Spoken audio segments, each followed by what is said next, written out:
So we're starting a series of videos now in which we're going to look at how making a particular change in the equation of a relation changes the graph of that relation. So I'm going to begin with a function that's well known, y equals x squared. It's a parabola, and we've got some key points in the table. We've got the graph shown. And what I'm going to do is think about what happens when I change x to x minus 3. Alright, so the whole idea in going from this column to this column is that we're squaring something and out comes our answer. So what I'm going to look at is how each of these core points changes when I change x to x minus 3. Alright, so let's think about it this way. If we want to assume we want to keep the same y value because no change has been made to y in our equation, we know that to get 4 out, we have to have 2 put in.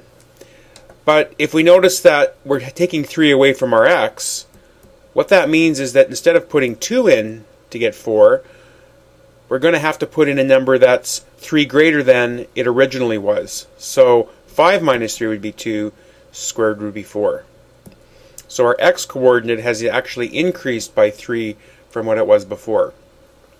So let's talk through one more point. So 1 means comes about because we took 1 and squared it to get our output of 1. We still want to get our output of 1. We still want to keep our y value the same. But because we're subtracting 3 in our equation, what it's going to have to mean is that the x that we put in will have to be 3 greater than it was before to compensate for that minusing of 3. And so what's really happening here is when you have the x minus 3 in the equation, the actual points on the graph, the actual x coordinates on the graph, are 3 larger than they were before. And what that means visually is that our graph slides, shifts, or as we say, translates 3 units to the right. And just to generalize this in one more way, basically what's happening is that if we take a point in our table, x comma y, the x coordinates are actually increasing by 3 from what they were before. And so the effect on our actual x coordinates on the graph is perhaps opposite what we expect. We had x minus 3 in the equation, but the actual x values in the graph became 3 larger, moving the graph 3 units to the right. So if you follow that argument, that taking away 3 from the x in the equation moved the graph right, it's reasonable to assume that adding 1 to the x in the equation would move it left. But again, let's just reason this out. And so we have our core points and we're going to change them. Something squared produces our output. And so if we have 2, 4 and we want to output 4 still, what we're going to have to put in for x is a number that's 1 less than it was before, because we're going to be adding 1 to the x in the equation. So the new point on the graph is 1 comma 4. And so you can see that yes, the x coordinates will have to be 1 less than they were before to satisfy the new equation. Adding 1 to x in my equation actually means that in my table, my points, my x coordinate has to be 1 less than it was before to compensate for the change in the equation. And so this is a translation of the original graph 1 unit left. And so this is true in general. If you replace x with x minus h, you're going to get a translation of your original relation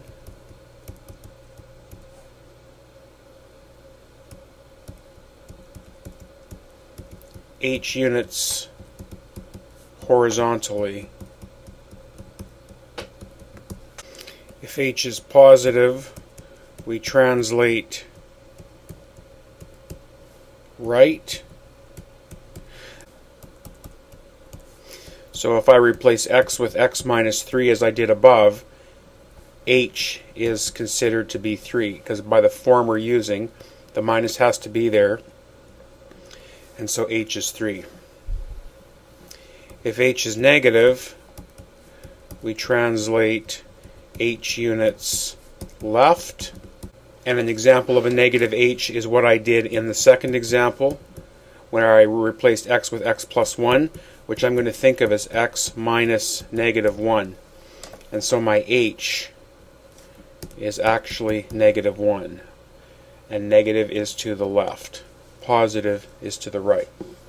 Alright, let's look now at what happens when we make a change in which we replace y with y plus or minus something. In this case, y with y plus 2. So our x values aren't being changed, so from our core points we can keep these the same. And let's talk about what changes with the y. So again, the whole idea is that we're squaring something to get our output. And so when we put 2 in, looking at this point, 2 in produces 4. But now our output isn't just called y, our output is called y plus 2. And since 2 has been added to the y, what that means for the actual y that we use to produce the 4 is that our y has to be 2 less than it was before. So 2 comma 2.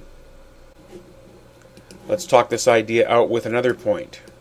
This time we are putting in 1. 1 squared we know produces an output of 1.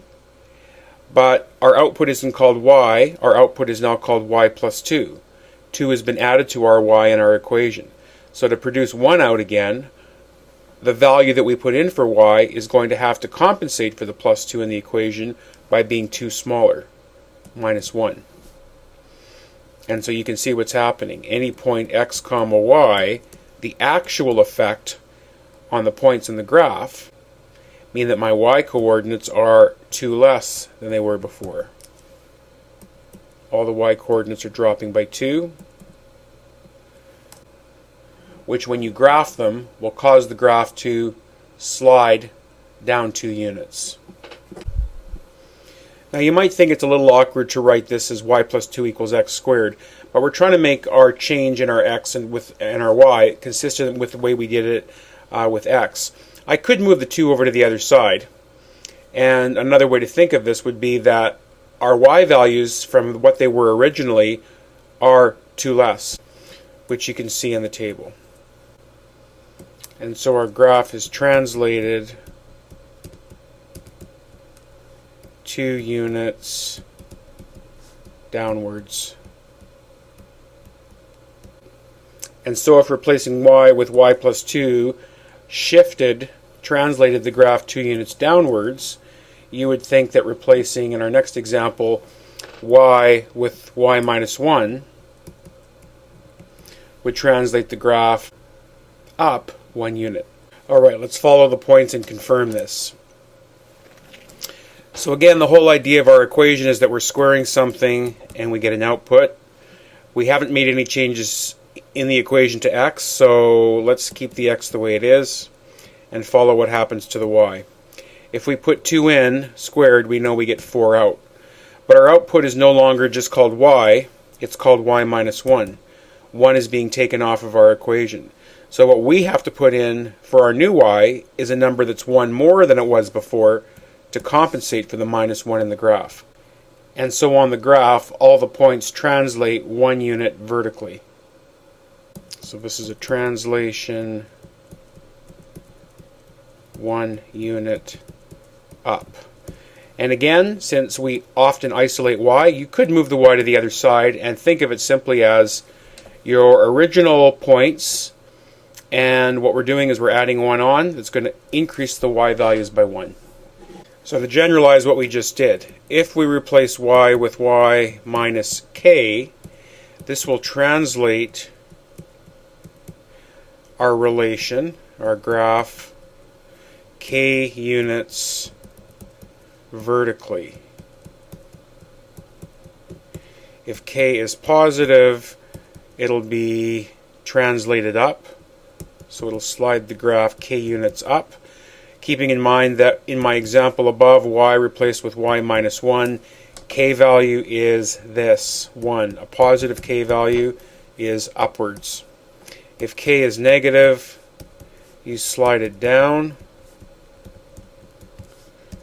and keeping in mind that a negative k value looks something like my first example, y plus 2, which I think of as y minus negative 2, my k is negative 2, My k is negative, so I'm sliding down.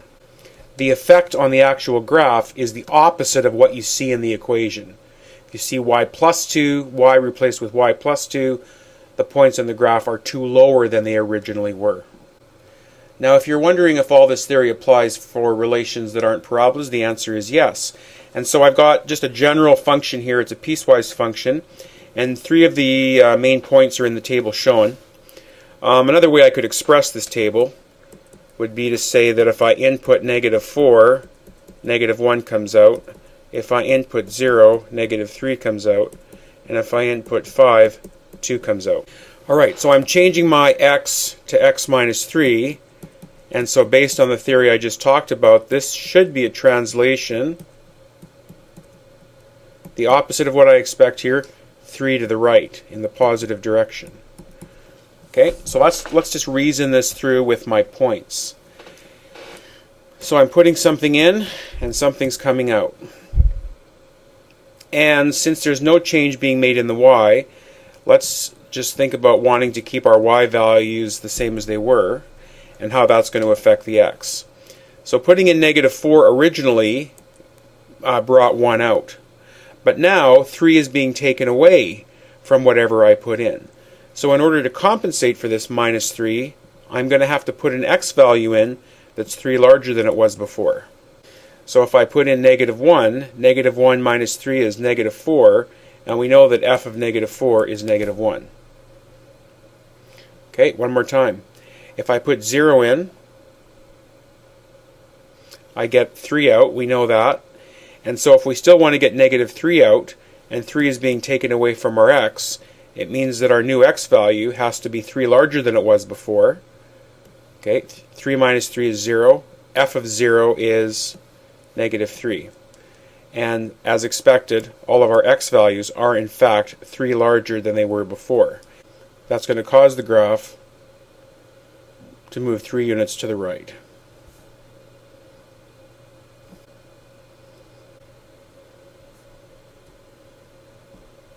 If I was then to take this one step further and do y plus 1 to my graph in red, I've already done the horizontal shift 3 to the right, and changing y to y plus 1 will translate the graph 1 unit downwards. Since I've already made the change in x, I want to keep the x coordinates the way they were. So what we're doing is we're moving from this graph, the one in red above, to this one. So when we put these values of x in, we know that what comes out are these values of y. But since in my new equation I'm adding 1 to my value of y, it's going to drop each of these y's by 1 unit. Negative 2, negative 4, and 1. And so when you move the red points, it means that each point drops 1 unit.